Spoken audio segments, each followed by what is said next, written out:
Friends, would you please join with me in the spirit of prayer?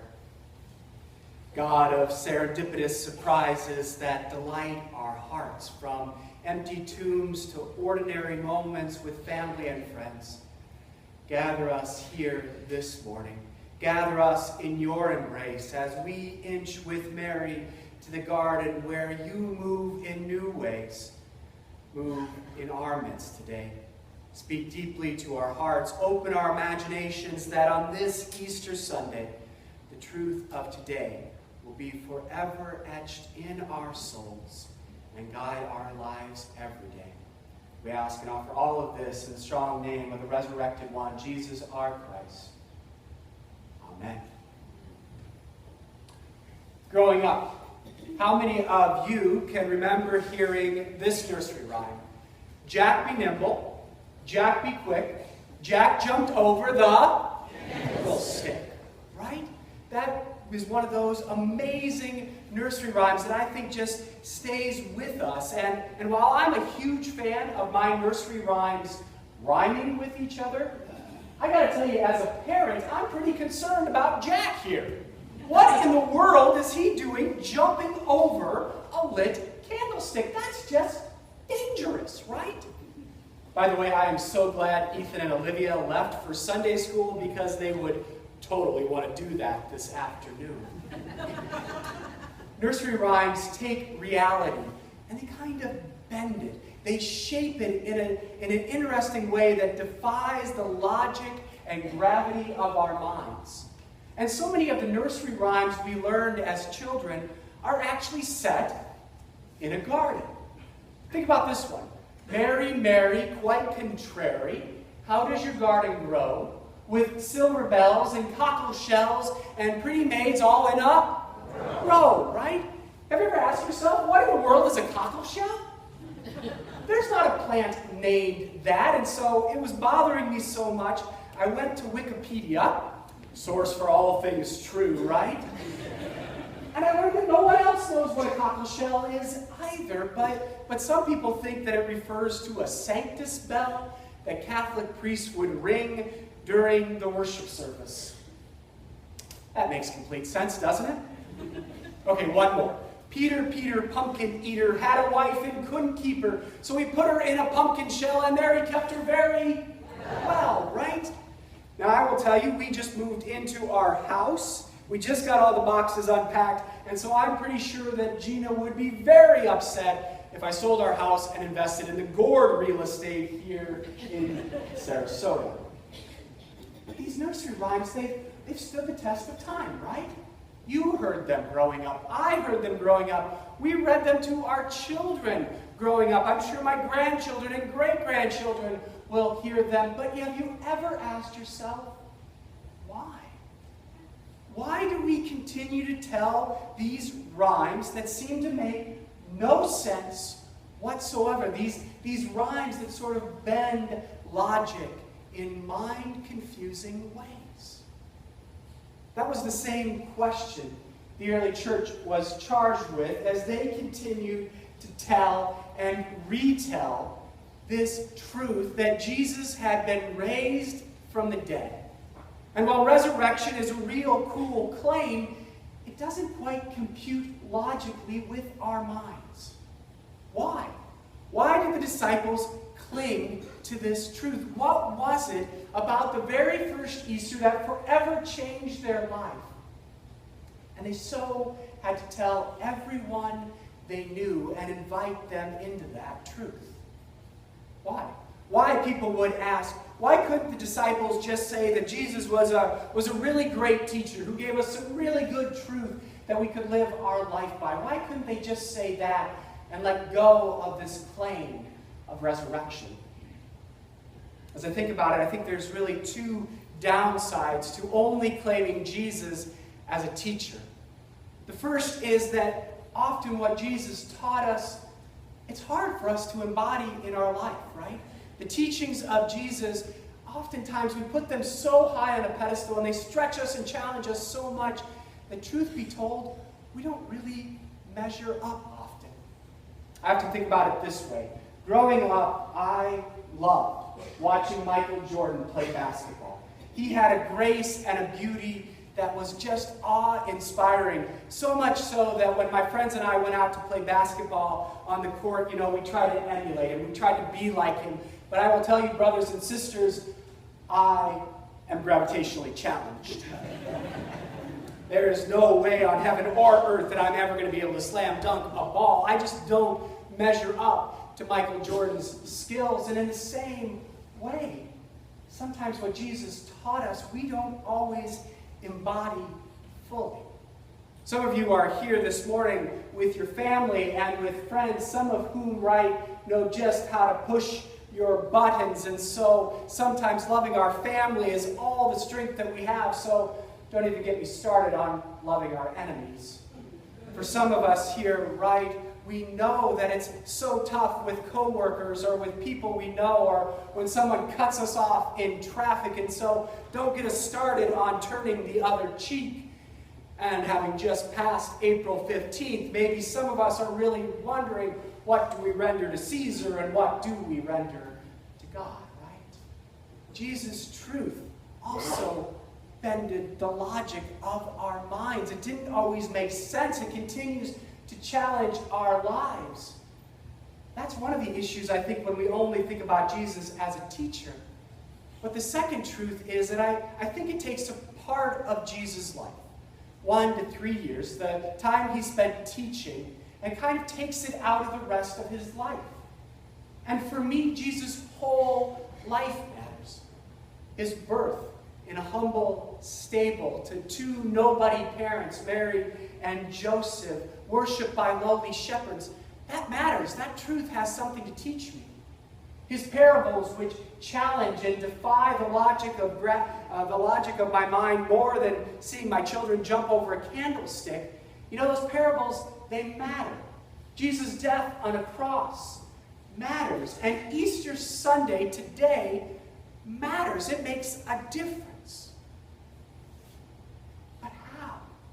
In what way does Easter matter for us living here in this particular place, at this particular time, trying to be disciples of Christ here and now? I think there's lots of responses to that question. But the one that I kind of roamed around this year was, I think Easter matters because each of us come into the sanctuary this morning knowing the profound truth of brokenness. Each of us come into the sanctuary today carrying with us Good Friday moments. We have these experiences in our life when the shadow of the cross comes across our path. And there is no going around that. There's no sidestepping it. There's no detour we can take. We have to go through that valley of the shadow of death. Some of you who are sitting here this morning know what it's like to sit in a sterile doctor's office and hear a diagnosis, and there's just this stunned silence. There's just this sigh, deeper than words, in response. Some of you are here today, and you know the grief that you carry with you because this is the first Easter without a loved one at the table. Some of you know the struggles in mind, body, or spirit. As a church, we've also wrestled over the last several weeks with our own Good Friday moments. And when that happens in our midst, it can leave us feeling a little dazed, as though we're walking through a haze. Dazed and hazed. I think that's a good description of what Mary felt as she went to the tomb that very first Easter morning. Now, unlike Matthew, Mark, and Luke, John has some interesting details about the very first Easter Sunday that are only found in his gospel. The first is that Mary goes to the tomb alone. All the other gospels say that she brings female companionship with her, but for John, she goes by herself. There's something within her that just compels her to go to the tomb. And the second truth is that, unlike the other gospels, she doesn't go with any particular purpose. John doesn't say that she's going to anoint the body, Because in the Gospel of John, Nicodemus already did that. You might remember Nicodemus from the Gospel of John. He's the one who appears in chapter 3. He's a leader of the Pharisees, and he saw Jesus as a great teacher. And so, under the cover of darkness, he went to see Jesus, to talk with him. But Nicodemus, initially in that encounter, was confused. He was just dumbfounded by what Jesus was saying to him, and he never quite got it then. But he reappears here at the end, when Jesus had died, and he comes with 100 pounds of myrrh and oil. An extravagant, extraordinary amount. No one needed that much to anoint a dead body, but Nicodemus, for some reason, did. And he prepared Jesus' body, wrapped it in that shroud, and anointed it, and placed it in that tomb where Jesus was. So Mary came by herself, according to John. She didn't come to anoint the body, she just went. She went maybe the way that some of you have gone to the graveside of a loved one.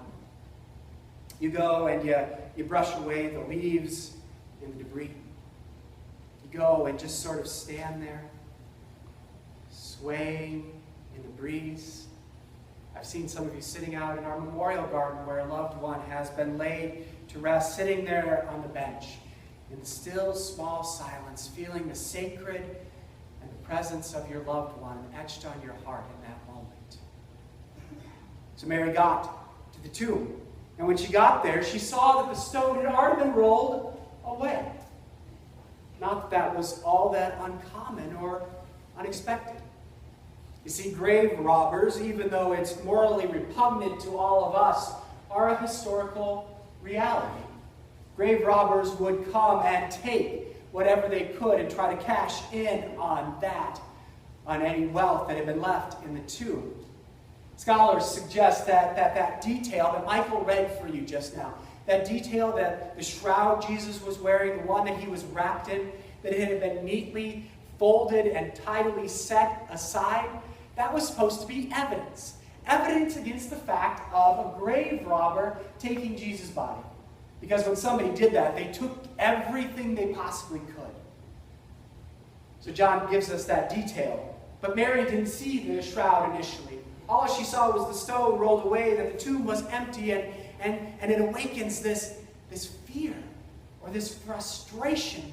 She runs back and she tells the other disciples that something terrible has happened, that they've taken Jesus out of fear or out of envy or out of anger or some reason. And we're told that the beloved disciple and Peter, it awakens something within them, and so they run to the garden. They go. And the beloved disciple reached it first and kind of stooped down and he peered into that darkness. We're told that he believes. Peter comes along and he goes in. He sees that shroud neatly, tidy, wrapped up, folded there. And he's confused by it all. He doesn't quite know what to make of it. How many of you sitting here today can relate to one of those two extremes, right? How many of you here today know deep in your heart the truth of Easter? There's something about this day that causes the tiny hairs on the back of your neck to stand on end. There's a profound truth. Even if you can't find the words for it, it's there in your heart. And how many of you sitting here today kind of struggle with how to wrap your mind around an empty tomb? What to make of this truth that Christ is risen. He is risen indeed. We're like both those disciples. Some of us are like both of them at the same time, right? And then John's gospel goes and tells us that the beloved disciple and Peter saw all this and then walked away. Really? They just left there? They just went back as though, well, that seems to be about right. That makes no sense to me. No, I'm with Mary. Mary also followed the two disciples. She came running after them, and she stands there. We're told that she also kneels down and peers into that tomb. And she sees the clothes, but she also sees something that the other two disciples didn't see. She sees angels. And these angels, unlike the other Gospels, don't bring a message of resurrection. They don't bring any message at all. Instead, they have a question. They say, "Woman, why are you weeping?" And before Mary can say to them, "Duh, my friend just died," right? She feels this presence. She feels this presence. Maybe she even felt the warm breath on the back of her neck. But something causes her to spin around, right? And maybe she's at first startled because there is a man standing there. A man who initially she doesn't recognize. And John tells us that supposing him to be the gardener. To pick up on that phrase, it goes by in the blink of an eye. But supposing him to be the gardener. That's why I love the Gospel of John. Because in those few words, what John is doing is taking us back. Remember, the Gospel of John, chapter 1, begins, in the beginning there was the Word, and the Word was with God, and the Word was God. John begins his Gospel with a riff on the creation poem of Genesis 1. And so it only makes sense that here, near the conclusion of John's Gospel, at the climax on Easter Sunday, he would return to his roots with another nod to Genesis. This time not to the creation of Genesis 1, but to the garden of Genesis 2. The Garden of Eden, where Adam and Eve were the very first gardeners, the very first tenders of God's creation. Supposing him to be the gardener takes us all the way back to God's creation and God's relationship with each and every one of us and the world God so loves. When Mary supposes him to be the gardener, we are pulled in to the garden, right around Mary herself. That's why I love Easter. That's the truth that I feel on this day, is this call to have a garden faith. A garden faith where I am planted deeply in the rich soil of God's love and grace in my life. A garden faith where, like Mary, I listen. I listen for God speaking my name, calling me beloved, just the way Jesus called Mary by name. A garden faith where I'm willing to be surprised, serendipitously surprised by God's movement in my life. Not only when I'm feeling good and joyful on a day like today, but God's serendipitous movement in my life, even in the midst of Good Friday moments. A garden faith that's willing to let the logic of my mind be bent and twist and stir my soul deep. That's the kind of garden faith, friends, that we're invited to have. We come into this place where the lilies are so fragrant and there's this firework of creation all around us, and we feel it, right? We feel it and we want to cling to it. And we have choices. We could be like the disciples, right? We can come in here on Easter Sunday today, feel the mystery of Easter roaming around us, and then we can go out these doors and gorge ourselves on jelly beans and chocolate Easter bunnies, right? And maybe just miss it. Or we can be like Mary. We can continue to linger. We can continue to listen for God, watch for God's movement, and be part of the logic-defying way that God is still moving in our world today, recreating and reestablishing a relationship with us. And friends, that might make as much sense to us today as a child jumping over a candlestick. But I will tell you that it is the truest thing, and it stirs my whole life to a new way of being, and to a truth that Christ is risen. He is risen indeed. Thanks be to God. And let all God's people say, Hallelujah. Hallelujah.